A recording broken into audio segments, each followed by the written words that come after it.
Good morning, good afternoon, good evening. This is Professor Sistrunk, and I'm reaching out to the student body. Okay, students, we're going through another packet tracer. Remember, I'm on this cycle of 100 packet tracers within this semester. My goal is to show you that you have work, you have school, you have family, you have entertainment time, whether you're looking at Netflix or going out. You have a lot of things going on, and I have that double. So I want to show you that it's easy to do this, and you can actually learn a lot about the IT world and learn how to configure these routers and switches so you can become a successful IT person in this industry, if that's your chosen field. I also want to make sure that I have a security class coming up, so I want the individuals in the security class to be aware that now these are the things that I'm expecting of you to be able to accomplish. I want you to be progressive in moving out and doing this work. You can handle it, you can do it. Remember, the Cisco switches and the Cisco routers are built with the same command codes. There's just a few changes in those codes that you will have to learn to be able to say this is a router configuration and this is a switch configuration. So I'm hoping that you picking up on these commands. Now what you're going to see come on both sides of me is the commands that you have learned so far. And I want my security people to actually watch this video so they'll know what's expected of them. You have quite a few different things and applications that you're going to learn too, but I want you to see how this work is done. Now in this particular lab, it's a short lab, but it's an important lab because in this particular lab, you're pretty much doing the majority of the work by using your mind instead of them giving you the commands to put in. Now, there are some of that in this lab, but you get to think through the process. Do you really know how to do a beginner, or what I call a startup configuration? So let's go into it. I hope that you enjoy this, and hopefully you'll like and subscribe. So let's get started. So we are back. Now, as you can see right here, we got quite a few things going on. The first thing is, of course, you know that this is Packet Tracer 276. Packet Tracer implement basic configuration. Now, the reason this particular lab is important because some of this stuff you're going to have to do off of the previous labs that you learned. Now, most of you may think, well, Professor, I don't have that lab, and that's okay.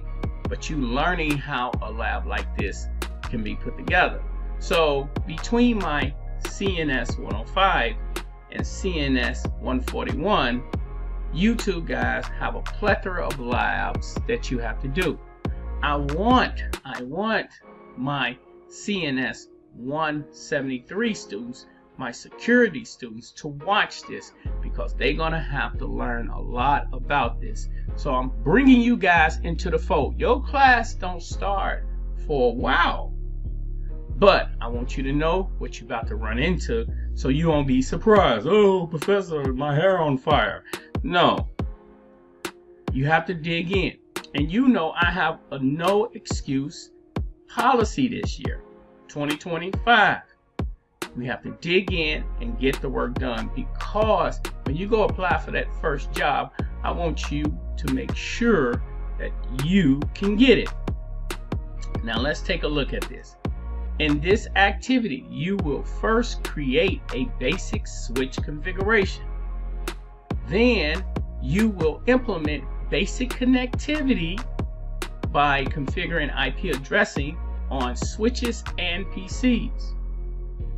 When the IP addressing configuration is complete, you will use various show commands to verify the configuration and use the ping command to verify basic connectivity between devices. This is important because you're about to show that you remember some stuff from the previous labs without having to go look it up. Part 1 of the objective says perform basic configuration on S1 and S2. Part 2, configuration, configure the PC. And part 3, of course, configure switch management interface. You're going to hear a lot about that when you like learning cybersecurity, when you're learning networking. You're going to learn a lot about switch managing. We want to be in control of our switches and our routers. And you have the various information right here. So let's get to the nitty-gritty. Let's get in here. Let's go for it. So now I'm gonna try to move as fast as I can because I don't want this thing to take too long, and I'm already 7 minutes in. So let's go ahead and do this. The first thing is I have to configure S1 in a console, and I have to enter into the correct command for the host name. So bear with me, people. Here we go. We're gonna go into S1, and as you can see, the switch is up and running. I'm gonna go enable, and of course I'm gonna take caps off because I don't want to keep typing stuff in with caps. And then I'm gonna go config T. So you know that's configuration terminal. So I want to say HO, and I'm doing it short, but you know to do the long version. We want to make sure that people understand what's going on. Okay, and then I'm going to say S, capital S1. Now you know that's the name of the interface or the actual switch at that time. Even though you see it written here, you're not going to go to a routing closet or something like that and see a switch that say S1. You know, you're going to go into the configuration and see it. Now I'm going to exit out of here, and I'm going to exit again, and now you can see it says S1 right there. You see it right there that says S1. So I'm going to jump over here to S2, and I'm going to go ahead and configure that. Okay, so let's go in there and do it.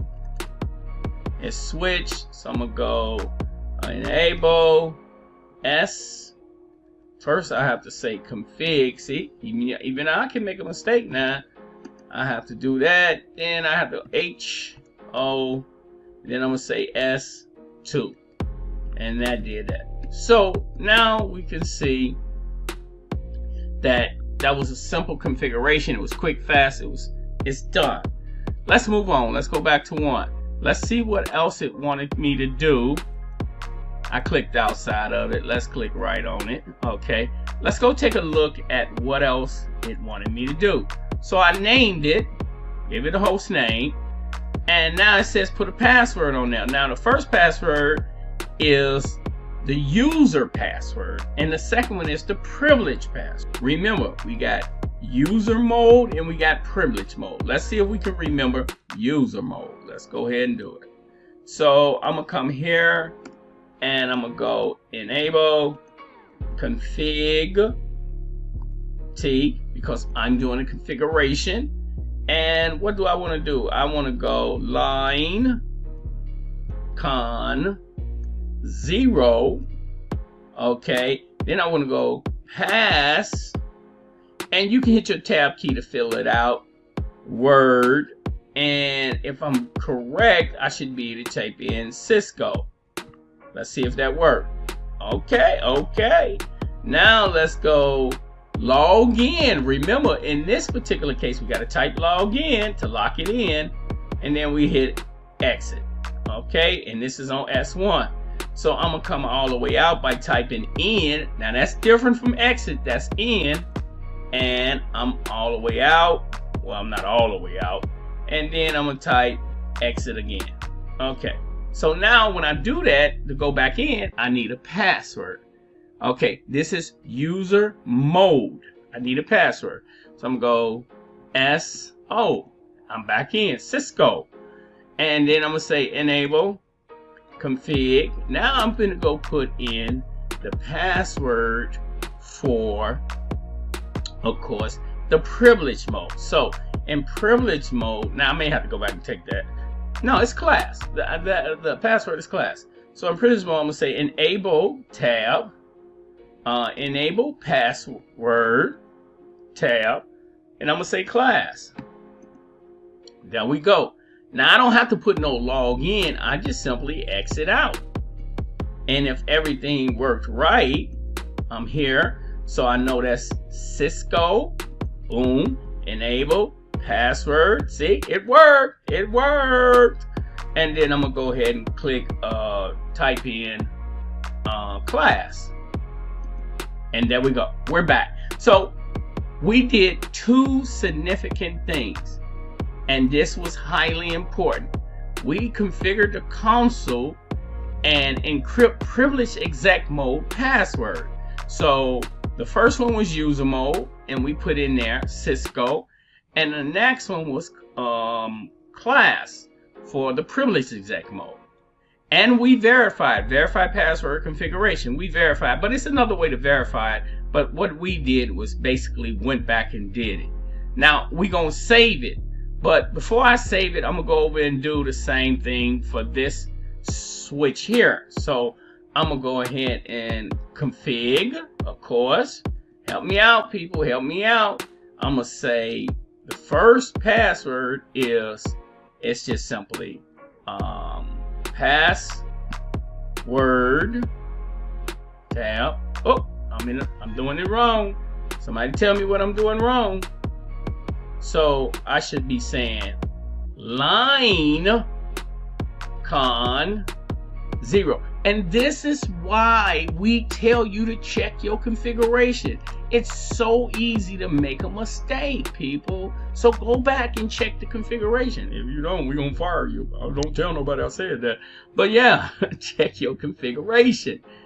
That's one of the things they'll get you in on when you get into did I do something? Oh, I didn't put the password in. See, I made another mistake sitting up here talking. I'm showing you these mistakes to show you how easy it can be, even though I am making them on purpose though. So we're gonna say password tab, and we're gonna say, of course, Cisco. Okay, now I can go ahead and do I exit out? Let me do a login again because I was talking so much. Then I hit exit. Okay, we're good. But you see how easy it is to make a mistake. And you gotta see these mistakes because a lot of people don't check their configuration. And not checking your configuration, config T. Okay. Now the next one I'm just gonna say enable tab over pass tab, and then I'm gonna say class. So we're gonna call this class. Okay, let me see if I did that right. Yes, I did.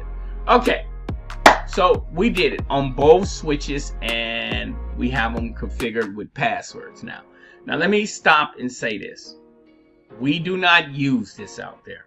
No, this is just to get you into practice. For my security people, I want you to see how you will begin to configure devices. Now I'm gonna type in show run so my security people can see what I did here. So I changed the name of the switch. This is what it's all about. I don't care if you got the best hardware in the world in your house. You go into the company and you can see all this beautiful hardware.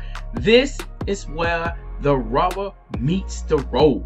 You need to know these commands. They're super important. Know the commands and you'll excel in your career. Knowing how a switch look, every year Cisco will come out with a new switch. So that's nothing. Just know how to configure these devices and practice, practice, practice. And you will be really good when you go out there. I'm saying when you go out there like you at home somewhere stuck in the closet. As you can see, I got the password right here, enable password class. All you have to do every day is just do a packet tracer and know the commands that you're putting in. That's it. And you can see the password right here. Now, these passwords that you can see, you notice something funny about them. they are plain text. And we got to change that plain text to another type of way, or we got to encrypt it. So let's say that. Okay, but before we do that, let's move on. Okay, so we got the passwords in there. We did the right thing, passwords. Now, before we move on, we gotta save this stuff. So let's go back in here and save it. And you know, when it comes to saving it, all you have to do is copy, run to startup. Now, you know the whole command, so I'm expecting you to know that. That one's saved. It says, okay, that was S2. Let's go into S1 and do the same thing. We're going to start right here. Copy, run. And this is just a shorter version of running configuration to startup configuration. You know that. Don't say you don't know, Professor. I don't know. What are you doing, Professor? Dig in. Get in there so you'll know. Okay. Get your hands dirty, as we used to say in the industry. You got to get your hands dirty. Stick your hand in the mud. Okay, there you go. So save the configuration to NVRAM. Stop. It's simply copy, running configuration to startup configuration. There you go. And I just did an abbreviation of it, made it short. Okay, so the next thing is I'm going to go to the PCs now. In the PCs, I'm going to give them IP addresses. Let's get that out the way real quick. So it says here, configure both PCs with IP configuration. Okay, let's do that. It says click PC1 and then click the desktop, and we're going to put IPs in there. IP addresses in there. Excuse me. We're going to put IP addresses in there. So the IP address is 192.168.1, blah, blah, blah. And we're going to do the same thing for PC2. So let's go here. This makes it easy. You just click on the actual PC, then you come to IP configuration, and you just simply type in 192.168.1.1. That go to IP address right there in front of you. I tab, it gives the subnet mask. Now we're going to explain the subnet mask later, but right now you know you have it. I'm going to close that here, and I'm going to come over here. Again, that popped up. I don't know why. They keep doing me like that. So we're in PC2 now. I'm going to click on that. Now, I'm going to go 192.168.1.1. Oh, no, I can't be a 1. All IP addresses for the PCs and all devices out there must have a unique IP address. So I'm going to put a 2 here, and then I'm going to tab.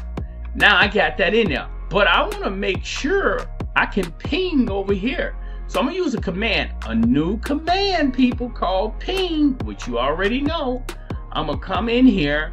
I don't know why they keep coming up, but I'm not going to worry about it. Oh my God, why you keep doing that? Okay, let's click off of it. There we go.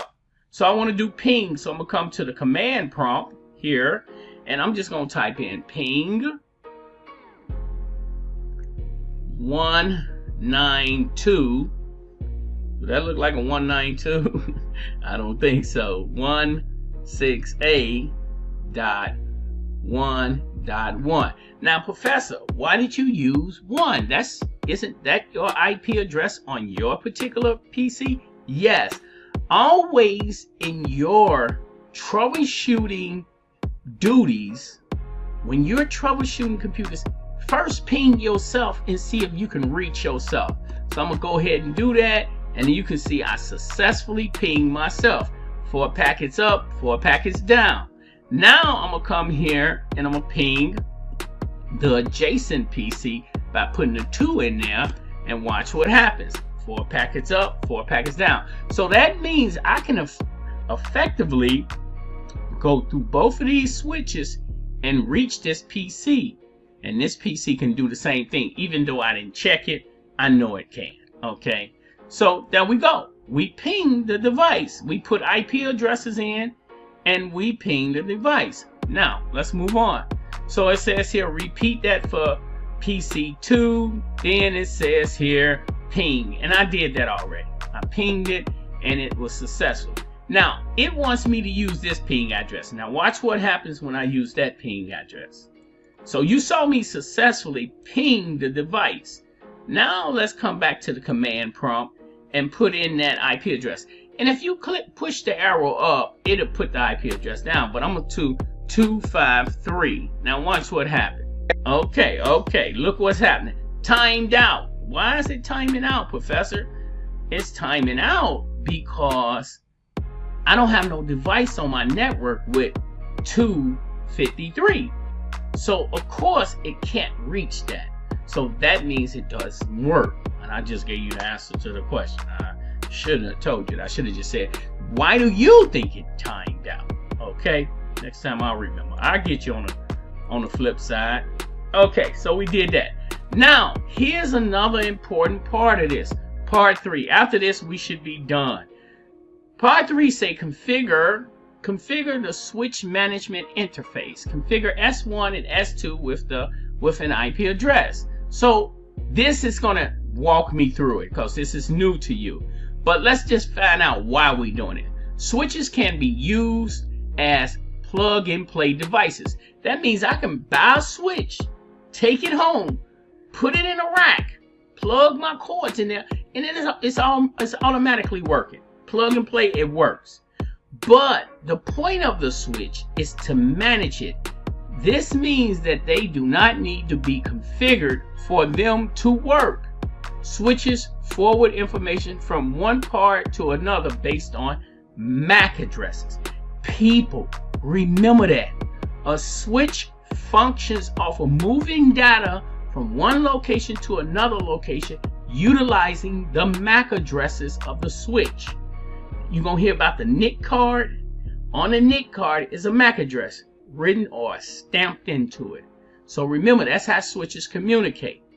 Routers communicate with IP addresses, but we'll talk about that later. But just remember, switches communicate by MAC addresses. Now somebody gonna come on and say, well, Professor, I know a situation where...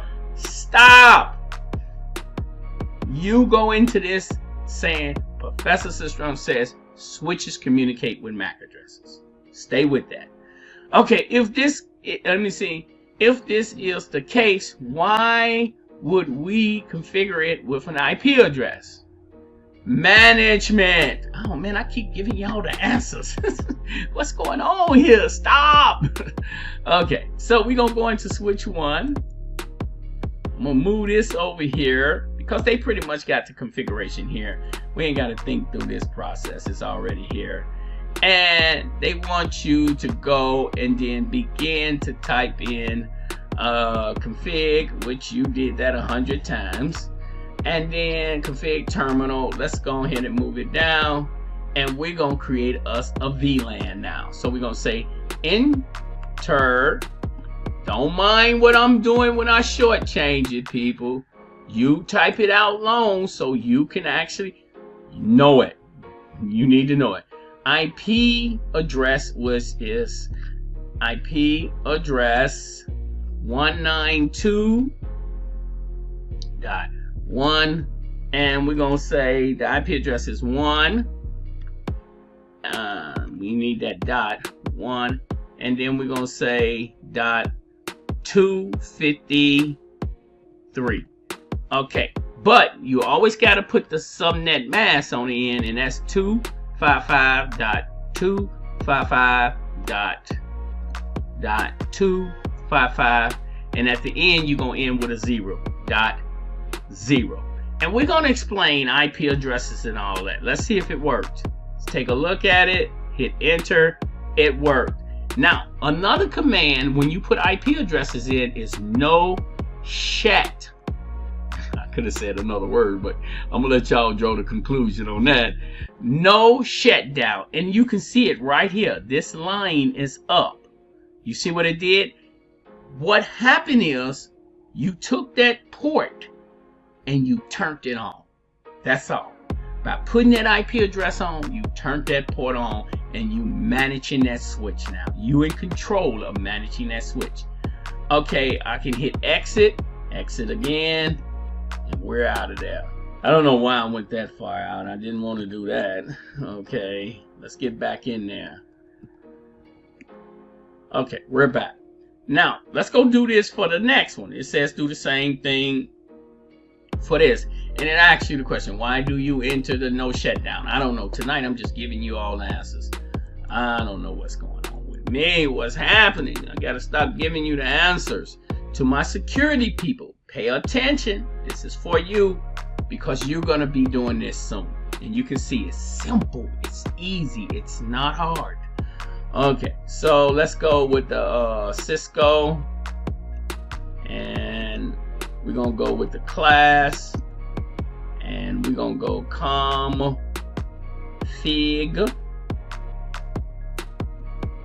Why can't I put that in there? And then we're going to go, now we finna do a VLAN, so we're going to say enter VLAN 1. We can put 1 over here too. That don't make that's not a problem. Okay, we got that right there. Now we're gonna put IP. We're gonna say IP address, and you're gonna see me type it in short version. I don't know why I keep talking about it. I'm gonna keep doing it. 192.168.1.252. Okay, and then we're gonna put on there, of course, 255.255.255.0. And there we go. And we're gonna say no shut, and we're gonna say exit. Okay. So now we got them both looked up. Now what we're gonna do now is just basically, first we're gonna save. We're gonna copy, run, and we're gonna say startup. Copy that configuration. We're gonna go over here and do the same thing. We're gonna copy, run, start up. Okay, there we go. So we copied the running configuration into the startup configuration. And for my security people, you may say, what is running configuration and startup configuration? Running configuration is when you first configure the switch and it's running right now. It's up, it's ready to go, it's running. When you copy it over to the startup configuration, if that switch should ever get shut down for some reason and you plug it back in and turn it back on, it'll go back to the configuration in there called the startup configuration to make sure it works. So that's what that means. Okay, guys, you with me? I know you are. You're intelligent. Okay, so we got all that. So that's pretty much it for this particular device.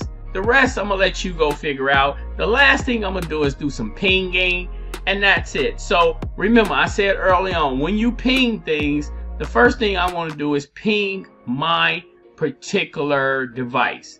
That's the desktop computer. It's a successful ping. Bam. The next thing I want to do is ping, of course, the well, it's already in there, so I can just keep flipping. I want to ping the first switch. So I'm gonna hit that. What you're gonna see is it's gonna say timed out. And once it say timed out, it's gonna start rolling it. Every time you initially ping a device, you should expect to see the first request time out. So don't get shook up. But the rest of them be okay. So if I did that again, now I get straight four pings right there. Okay, so we good. Then I'm gonna ping the next device, which would be this switch here. I'm gonna go ahead and ping that. I think I put a 2 in there for that. Let's check and see. I should see, the first thing I should see is an initial timeout, and then the rest of them roll out. So if I come and do it again now, I'm gonna see a total 4. So that initial one is just saying, hey, it's just not reaching out. And then the last thing I'm gonna do is ping the PC right here. Check your work, people. Always check your work. This is Professor Cicerone. I hope you enjoyed this. My security people, you're going to listen to this and you're going to be like, what is he talking about? But when you get into class, you're going to see. Try your best to follow these labs. Just look in there once to see what I'm doing. I'm going to be sending it out so when your class starts, you up and you ready to go. Like and subscribe, and I'll keep rolling them out to you. Bye-bye.